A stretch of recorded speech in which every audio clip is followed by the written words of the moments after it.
আছে আলহামদুলিল্লাহ। একদিন ওই রাজ দরবারের একজন মন্ত্রী আসছে, এবার ওই রাজার একজন এমপি সাহেব, তার চোখে সমস্যা, সে আসছে, এসে বলছে যে আমার এই চোখের সমস্যা, আমার চোখটাকে ভালো করার দরকার। সে বলছে যে আপনি আল্লাহর প্রতি ঈমান নিয়ে আসেন, আমি আল্লাহর কাছে দোয়া করব, আপনি ভালো হয়ে যাবেন। এবার সে আলহামদুলিল্লাহ ঈমান নিয়ে আনলো এবং সে ভালো হয়ে গেল।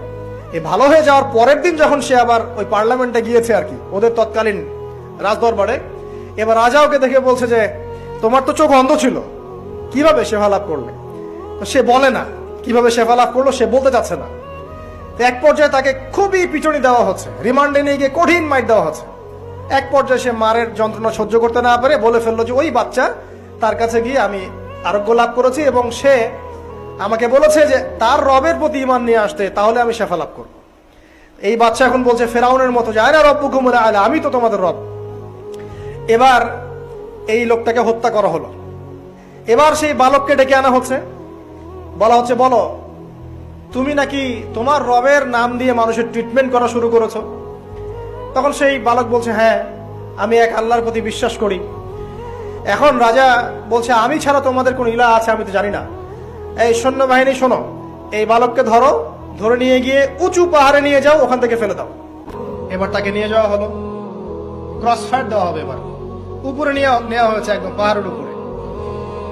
এবার ওই বালক উপরে উঠে একটা দোয়া করছে, আল্লাহুম্মা কফিনিহিম বিমা শি'তা। পাহাড় থরথর করে কাঁপা শুরু করলো এবং ওই সৈন্যবাহিনী পাহাড় থেকে পড়ে গেল, বালকের কিচ্ছু হলো না। আমি কিন্তু বানোয়াট কোনো গল্প বলছি না। এবার সে বালক হেঁটে হেঁটে চলে আসলো রাজদরবারে। আবার কি ব্যাপার, তুমি মরো নাই? না, আল্লাহ আমাকে বাঁচিয়েছে, আমার রব আমাকে বাঁচিয়েছে। আবার পাঠানো হচ্ছে আরেক দল সেনাবাহিনীকে নিয়ে, যাও এবার ওকে সমুদ্রে নিয়ে যাও, সমুদ্রের মাছ সমুদ্রে ডুবিয়ে দিবে। আবার সে ওখানে গিয়ে বলল আল্লাহুম্মা কফিনিহিম বিমা শি'তা, হে আল্লাহ আমার বিপক্ষে যারা আছে আপনি যা দিয়ে ইচ্ছা ওদের বিরুদ্ধে আমাকে সাহায্য করেন। এবার ওই সমুদ্র উত্তাল হওয়া শুরু করলো এবং ওরা জাহাজ থেকে পড়ে গেল। এই বাচ্চা সেফলি আবার চলে আসলো রাজদরবারে। আসার পরে বলছে শোনেন, আমাকে এভাবে মারতে পারবেন না, আমাকে এইভাবে মারা যাবে না, আমি আপনাদেরকে বলে দিচ্ছি কিভাবে আপনি আমাকে মারতে পারবেন।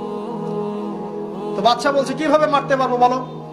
তখন সেই বাচ্চাটা বলছে যে আপনি সমস্ত এলাকার মানুষকে এক জায়গায় জড়ো করবেন, মানে পুরো নেশনের যত মানুষ সবাইকে একটা মাঠে নিয়ে আসবেন, মাঠের মাঝখানে একটা গাছ রোপণ করবেন বা একটা কিছু স্তম্ভ নির্মাণ করবেন, সেখানে আমাকে বেঁধে ফেলবেন। বেঁধে ফেলার পরে আমার এই ধনুক থেকে একটা তীর বের করবেন, তীর বের করে আপনি নিজ হাতে এই তীরটাকে নিশানা দিবেন, দিয়ে বলবেন বিসমিল্লাহ, আল্লাহর নামে, বিসমিল্লাহি রব্বি হাযাল গোলাম বলে ছুড়বেন। অর্থ হচ্ছে আমি এই রবের, আমি এই বাচ্চার রব, আমি এই বাচ্চার রব আল্লাহর নামে তীর ছুড়লাম, এটা বলে তীরটা নিক্ষেপ করবেন, তাহলে আমি মরবো, তার আগে মরবো। কথা কি বুঝতে পারছি? এবার তাই করা হলো, সমস্ত এলাকার মানুষকে এখানে জড়ো করা হলো। করার পরে বাচ্চাটাকে এভাবে একটা জায়গায় বেঁধে দেওয়া হয়েছে, খেজুর গাছে, তাফসিরে এসেছে খেজুর গাছে। এবার সে এখান থেকে তীর বের করে বাচ্চা বলছে বিসমিল্লাহি রব্বি হাযাল গোলাম, নিক্ষেপ করলো। তীরটা ঠিক, আল্লাহ পাকের দৃষ্টি দেখেন এত সূক্ষ্ম, ওইটাই বর্ণনা করেছেন। তীরটা ঠিক বাচ্চার এই জায়গায় লেগেছে, এই যে মাথার এইখান থেকে লেগে এদিকে বের হয়ে গেছে এবং বাচ্চাটা শহীদ হয়ে গেল আলহামদুলিল্লাহ। এবং এই বাচ্চাটা যখন মারা গেল বা শহীদ হয়ে গেল, আর সারা এলাকার মানুষ কি দেখলো? দেখলো যে বাচ্চা তাকে দুইবার চেষ্টা করে মারতে পারে নাই, কিন্তু তার রবের নাম যখন নেওয়া হয়েছে, আল্লাহর নাম নেওয়া হয়েছে, মারতে পেরেছে। দেন পুরো এলাকার সমস্ত মানুষ মুসলিম হয়ে গেল। একজন বাচ্চার জীবনের বিনিময়ে সমস্ত এলাকার মানুষ ইসলামের হেদায়েত পেয়ে গেল আলহামদুলিল্লাহ। এবার বাচ্চার মাথা তো আরো খারাপ, একটাকেই সামলাতে পারছিলাম না, এবার তো সমস্ত এলাকার মানুষ মুসলিম হয়ে গেছে। এখন কি করবেন? এখন সেনাবাহিনীকে আদেশ করা হয়েছে সমস্ত মানুষগুলোকে জড়ো করো, জড়ো করে একটা গর্ত খোঁড়ো, একটা গর্ত খুঁড়ে সেখানে আগুন জ্বালাও, আগুন জ্বালিয়ে সমস্ত মানুষকে ফেলে দাও। দৃশ্যটাকে কল্পনা করতে পারছেন? এবং তারা চতুর্দিক থেকে এটাকে অবলোকন করতে লাগলো, মজা উপভোগ করতে লাগলো। শেষ পর্যায়ে তাফসীরে এসেছে, শেষ পর্যায়ে একজন মায়ের কোলে একটা ছোট্ট বাচ্চা ছিল। তো সেই মা নিজে লাভ দিবে এটাতে তার কোনো সমস্যা নেই, কিন্তু বাচ্চাটাকে নিয়ে লাভ দেওয়ার জন্য সে ইতস্তত বোধ করছে। তখন আল্লাহ রাব্বুল আলামিন সেই ছোট্ট বাচ্চাটার কোলের, সেই ছোট্ট বাচ্চাটার জবানের মধ্যে আল্লাহর কুদরত নিদর্শন নাজিল করলেন। ওই বাচ্চাটা কথা বলা শুরু করলো। সেই বাচ্চাটা বলল, লা তাখাফি ইয়া উম্মা, এটা শব্দটা এমন এসেছে, ইয়া উম্মা, হে আমার মা, লা তাখাফি, তুমি ভয় করো না, ফাইন্নাকি আলাল হক, কারণ আপনি সত্যের উপর আছেন, লাভ দিন।